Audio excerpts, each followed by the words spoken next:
আসসালামু আলাইকুম রহমতুল্লাহি বারাকাতুহু। প্রিয় উম্মতি মুহাম্মদি ভাইয়েরা আমার, আজকে আমি বাংলাদেশ জাতীয়তাবাদী বিএনপির প্রাইম মিনিস্টার জনাব তারেক রহমানের কাছে আমার কিছু দাবি দেওয়ার উপলক্ষে আজকের ভিডিওটি করতেছি। ভাইয়েরা আমার, এই ভিডিওটা যার সামনে দয়া করে একটু শেয়ার করে দিবেন যেন তাদের নজরে পড়ে।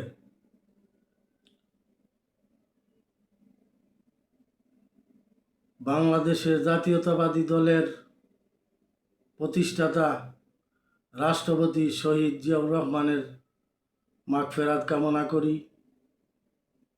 রাষ্ট্রপতি শহীদ জিয়াউর রহমান শহীদ হয়েছিলেন কেন?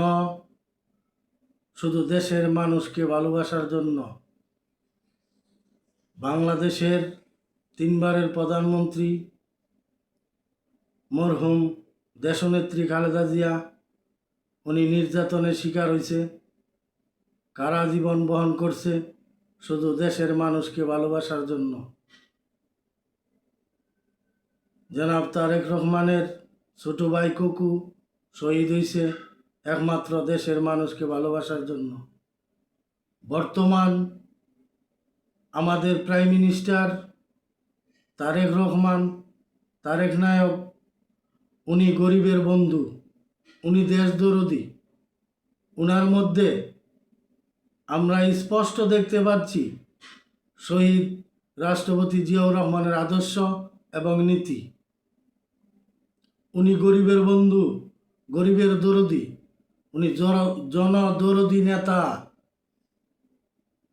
উনি যেই পদক্ষেপ নিয়েছে রাষ্ট্রের জন্য, জনগণের জন্য, এই পবিত্র রমজান মাসে ওনাকে ধন্যবাদ জানাই, মুবারকবাদ জানাই। আমি আজকে রাষ্ট্রপতি, বাংলাদেশের প্রধানমন্ত্রী জনাব তারেক রহমানের কাছে আমার কিছু আবেদন জানাবো। আমি জনাব তারেক রহমানের দৃষ্টি আকর্ষণ করতেছি এবং আমাদের ধর্মমন্ত্রীর দৃষ্টি আকর্ষণ করতেছি এবং আমাদের স্বরাষ্ট্রমন্ত্রী ওনারও দৃষ্টি আকর্ষণ করতেছি।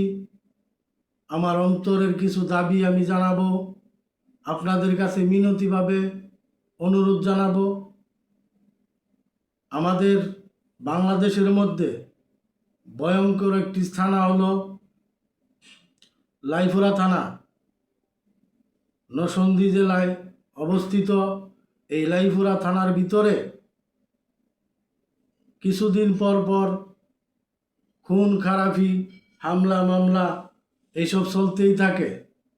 এই লাইফুরা থানার কথা যেইখানে বলবেন মানুষ ভয়ে আতঙ্ক হয়ে যায়। এই জন্য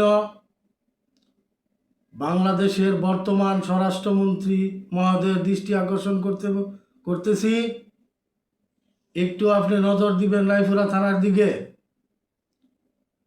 এবং লাইফুরা থানা অধীন নবনির্বাচিত এমপি আশরাফুল ইসলাম বকুল ভাই, আপনার কাছে বিনতিভাবে অনুরোধ, আপনি একটু লাইফুরা থানার দিকে নজর দেন, আপনার এলাকার ভিতরে একটু নজর দেন। বিশেষ করে চর্মদুয়া ইউনিয়ন গাজীপুর গ্রামে যেই একটা জানুয়ারি 8 তারিখে একটি হত্যাকাণ্ডের মাধ্যমে যেই সমস্ত নির্যাতন চলতেছে, সেইখানে অগ্নিসংযোগ করা হয়েছে, ঘরবাড়ি লুট করা হয়েছে এবং মা বোনদের উপরে নির্যাতন করা হয়েছে। আপনাদের কাছে অনুরোধ, দয়া করে অতি তাড়াতাড়ি এর একটি ব্যবস্থা নিন এবং সুষ্ঠু তদন্তের মাধ্যমে অপরাধীদেরকে চিহ্নিত করুন, কারা এই ধ্বংসযজ্ঞ চালাইছে এবং কারা এই লুটপাট করছে এবং কারা এই হত্যাকাণ্ড ঘটাইছে। সুষ্ঠু তদন্তের মাধ্যমে হাত জোর করে মিনতি করতেছি, আশরাফুল ইসলাম বকুল এমপি সাহেব, আপনি মেহেরবানি করে এর একটি ব্যবস্থা করুন। সুষ্ঠু তদন্তের মাধ্যমে অপরাধীদেরকে চিহ্নিত করুন, তারা যেন কোনোভাবে পার না পায়। এই খুনিকে ধরতে হবে। আইনশৃঙ্খলা বাহিনীর কাছে অনুরোধ, আপনারা সুষ্ঠু তদন্ত করেন এবং সুষ্ঠু তদন্তের মাধ্যমে এর একটা সুরাহা করেন। শুধু এই ঘটনা না, এই শহর এলাকায় বিভিন্ন গ্রামে এই ধরনের ঘটনা ঘটে। আমাদের নরসিংদীর কুকন ভাই, সম্মানিত এমপি মহোদয়, আপনার কাছে অনুরোধ, আপনারা এর একটা ব্যবস্থা করেন। এই লাইফুরা থানা অধীন শহর এলাকার ভিতরে যতগুলা গ্রাম আছে, এই গ্রামগুলোর মধ্যে কিছুদিন পর পর হত্যাকাণ্ড ঘটে, খুন খারাপি চলে। এগুলা আপনাদের কাছে অনুরোধ, আপনারা এগুলা বন্ধ করেন। আপনারা জিয়াউর রহমানের সৈনিক, বাংলাদেশের রাষ্ট্রনায়ক জনাব তারেক রহমানের কাছে অনুরোধ, আপনি মেহরবানি করে এই নির্যাতন বন্ধ করেন, এই জুলুম বন্ধ করেন। কারণ মানুষের সবচেয়ে বেশি প্রয়োজন জুলুম থেকে বাঁচা। এই জুলুমের ব্যাপারে আল্লাহ পাক রব্বুল আলামিন নিজে মামলা করবে জুলুমকারীর বিরুদ্ধে হাসরের ময়দানে। জুলুম মারাত্মক একটি অপরাধ।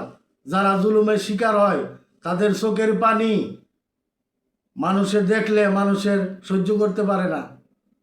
আজকে এই গাজীপুর গ্রামে যেই সমস্ত নির্যাতন হইতেছে, মানুষ রোজা রাখতে পারতেছে না, এই সিয়াম সাধনার মাসে তারা ইবাদত করতে পারতেছে না। মেহেরবানি করে এই লাইফুরা থানার ভিতরে, সুরমদ্দা ইউনিয়নের ভিতরে, এই গাজীপুর গ্রামে যেই ঘটনাটা হয়েছে, আশরাফুল ইসলাম বকুল ইঞ্জিনিয়ার মহোদয়, আপনার কাছে বিনতিভাবে অনুরোধ, আপনি মেহেরবানি করে এর একটা সুরাহা করেন। সঠিক তদন্তের মাধ্যমে যেন প্রকৃত খুনিকে ধরা হয় এবং যারা লুটপাট করছে তাদেরকেও যেন ধরা হয়, এবং যারা এই ঘটনা ঘটাইছে এর উদ্দেশ্য কি সুষ্ঠু তদন্ত করে এর সঠিক বিচারের আহ্বান জানাচ্ছি, এবং যারা খুনি তাদের শাস্তির দাবি জানাচ্ছি, এবং যারা লুটপাট করছে তাদেরও শাস্তি জানাচ্ছি, শাস্তির আবেদন করতেছি। মেহেরবানি করে তাদেরকে শাস্তির আওতায় নিয়ে আসবেন, এই আমার অনুরোধ আপনাদের কাছে। কারণ মহিলাদেরকে পর্যন্ত সেখানে নির্যাতন করা হচ্ছে। বাংলাদেশে বর্তমান তারেক নায়ক আমাদের প্রধানমন্ত্রী, ওনার যেই নীতি আদর্শ, এই আদর্শের ভিতরে এইগুলো আমি জানি উনি বরদাস্ত করবে না। তাই আপনাদের কাছে অনুরোধ, যেভাবে পারেন এর একটা সমাধান করেন। সঠিক তদন্তের মাধ্যমে সঠিক সত্য বিচার আমরা দাবি জানাচ্ছি, এবং যে প্রকৃত দোষী তারা যেন কোনোভাবেই ছাড় না পায়, তাদের অবশ্যই শাস্তি হতে হবে। আসসালামু আলাইকুম রহমতুল্লাহ বারাকাতুহু।